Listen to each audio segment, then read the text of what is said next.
ಜೈ ರಾಮಕೃಷ್ಣ. ನಮಸ್ತೆ. ಸ್ವಾಮಿ ವಿವೇಕಾನಂದರ ಪತ್ರಮಾಲೆ ಗ್ರಂಥಾಧ್ಯಯನಕ್ಕೆ ತಮ್ಮೆಲ್ಲರಿಗೂ ಸ್ವಾಗತ. ಸಂಚಿಕೆ 7. ಶ್ರೀ ಪ್ರಮದದಾಸ್ ಮಿತ್ರರಿಗೆ. ಘಾಜಿಪುರ, 21 ಜನವರಿ 1890. ಪ್ರಿಯ ಮಹಾಶಯರೇ, 3 ದಿನಗಳ ಹಿಂದೆ ನಾನು ಘಾಜಿಪುರವನ್ನು ತಲುಪಿದೆನು. ಇಲ್ಲಿ ನಾನು ನನ್ನ ಬಾಲ್ಯ ಸ್ನೇಹಿತರಾದ ಬಾಬು ಸತೀಶ್ ಚಂದ್ರ ಮುಖರ್ಜಿಯವರ ಮನೆಯಲ್ಲಿರುವೆನು. ಸ್ಥಳ ತುಂಬ ಚೆನ್ನಾಗಿದೆ. ಹತ್ತಿರದಲ್ಲೇ ಗಂಗಾ ನದಿ ಹರಿಯುತ್ತಿದೆ. ಆದರೆ ಸ್ನಾನಕ್ಕೆ ತುಂಬ ತೊಂದರೆ.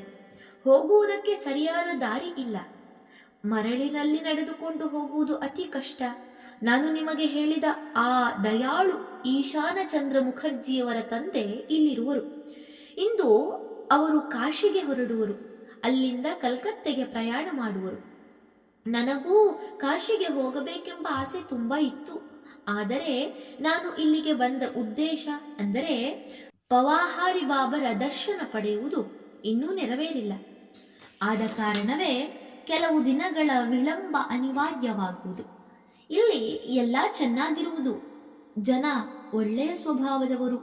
ಆದರೆ ಹೆಚ್ಚಾಗಿ ಪಾಶ್ಚಾತ್ಯ ಜನರನ್ನು ಅನುಕರಿಸುವರು. ಇದೊಂದು ದುಃಖದ ಸಂಗತಿ. ಎಲ್ಲ ಪಾಶ್ಚಾತ್ಯಾನುಕರಣೆಯನ್ನೂ ನಾನು ವಿರೋಧಿಸುತ್ತೇನೆ. ಆದರೆ ನನ್ನ ಸ್ನೇಹಿತ ಇನ್ನೂ ಅದಕ್ಕೆ ಗಮನ ಕೊಟ್ಟಿಲ್ಲ. ಎಂತಹ ತಳುಕಿನ ನಾಗರಿಕತೆಯನ್ನು ಹೊರಗಿನವರು ತಂದಿರುವರು, ಎಂತಹ ಒಂದು ಚಾರ್ವಾಕ ಭ್ರಾಂತಿಯನ್ನು ಅವರು ಸೃಷ್ಟಿಸಿರುವರು. ವಿಶ್ವನಾಥನು ಇಂತಹ ದುರ್ಬಲರನ್ನು ರಕ್ಷಿಸಲಿ. ಬಾಬಾಜಿಯನ್ನು ನೋಡಿದ ಮೇಲೆ ನಿಮಗೆ ವಿವರವಾಗಿ ವರದಿ ಕಳುಹಿಸುತ್ತೇನೆ. ನಿಮ್ಮ ವಿವೇಕಾನಂದ. ವಿಶೇಷ ಸೂಚನೆ. ಅಯ್ಯೋ, ನಮ್ಮ ದುರದೃಷ್ಟ. ಭಗವಾನ್ ಶುಕ ಜನ್ಮವೆತ್ತಿದ ದೇಶದಲ್ಲಿ ಇಂದು ತ್ಯಾಗವನ್ನು ಇದೊಂದು ಹುಚ್ಚುತನ ಮತ್ತು ಪಾಪವೆಂದು ಪರಿಗಣಿಸುವರು.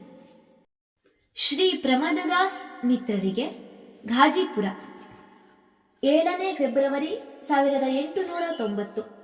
ಪ್ರಿಯ ಮಹಾಶಯರೇ, ಈಗ ತಾನೇ ಬಂದ ನಿಮ್ಮ ಪತ್ರದಿಂದ ನನಗೆ ತುಂಬಾ ಸಂತೋಷವಾಯಿತು. ತೋರಿಕೆಗೆ ಬಾಬಾಜಿಯವರು ವೈಷ್ಣವರು. ಯೋಗ, ಭಕ್ತಿ, ನಮ್ರತೆಗಳೇ ಮೂರ್ತಿವೆತ್ತಂತಿದ್ದಾರೆ. ಅವರ ವಾಸಸ್ಥಳ ಸುತ್ತಲೂ ಗೋಡೆಗಳಿಂದಾವೃತವಾಗಿ ಕೆಲವು ಬಾಗಿಲುಗಳನ್ನು ಹೊಂದಿವೆ.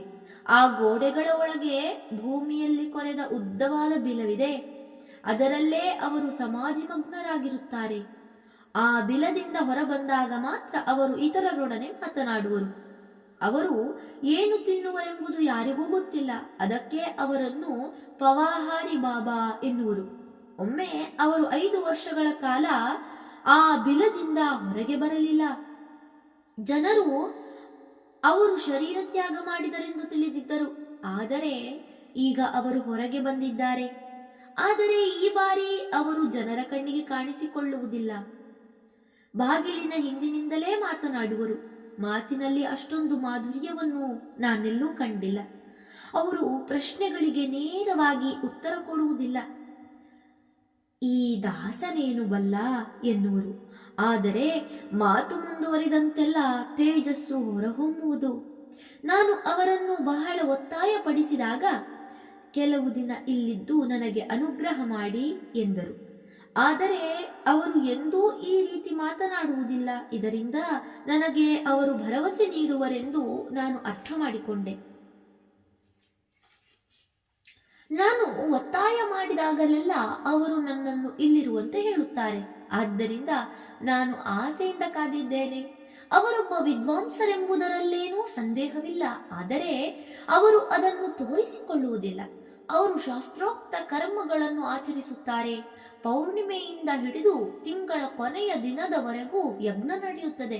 ಆದ್ದರಿಂದ ಆ ಅವಧಿಯಲ್ಲಿ ಅವರು ಬಿಲದೊಳಕ್ಕೆ ಹೊರಟು ಹೋಗುವುದಿಲ್ಲವೆಂಬುದೇನೋ ನಿಜ. ಯಾವುದಕ್ಕೂ ಅವರು ನೇರವಾಗಿ ಉತ್ತರ ಕೊಡುವುದಿಲ್ಲವೆಂದ ಮೇಲೆ ನಾನು ಅವರ ಅಪ್ಪಣೆಯನ್ನು ಹೇಗೆ ಕೇಳಲಿ? ಈ ಸೇವಕ ನನ್ನ ಅದೃಷ್ಟ ಎಂದು ಮುಂತಾಗಿ ಈ ಬಗೆಯ ಅಭಿಪ್ರಾಯವನ್ನೇ ಅವರು ಹೆಚ್ಚು ಹೆಚ್ಚು ಸೂಚಿಸುತ್ತಿರುತ್ತಾರೆ. ನಿಮಗೆ ಮನಸ್ಸಿದ್ದರೆ ಈ ಕಾಗದ ತಲುಪಿದ ಕೂಡಲೇ ದಯವಿಟ್ಟು ಹೊರಟು ಬನ್ನಿ. ಇಲ್ಲದಿದ್ದಲ್ಲಿ ಅವರು ಕಣ್ಮರೆಯಾದ ಮೇಲೆ ನೀವು ತುಂಬಾ ಪಶ್ಚಾತ್ತಾಪ ಪಡಬಹುದು.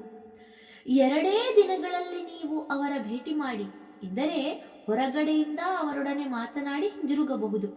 ನನ್ನ ಮಿತ್ರ ಸತೀಶ ಬಾಬುಗಳು ಆದರದಿಂದ ನಿಮ್ಮನ್ನು ಬರಮಾಡಿಕೊಳ್ಳುವರು. ಆದ್ದರಿಂದ ದಯವಿಟ್ಟು ಈ ಕಾಗದ ಕೈ ಸೇರಿದ ಕೂಡಲೇ ನೇರವಾಗಿ ಹೊರಟು ಬನ್ನಿ.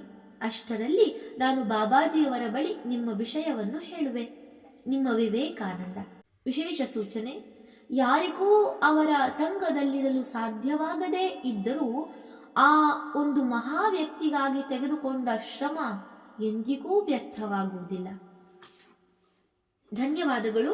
ಮುಂದುವರಿದ ಪತ್ರಮಾಲೆ ಮುಂದಿನ ಸಂಚಿಕೆಯಲ್ಲಿ.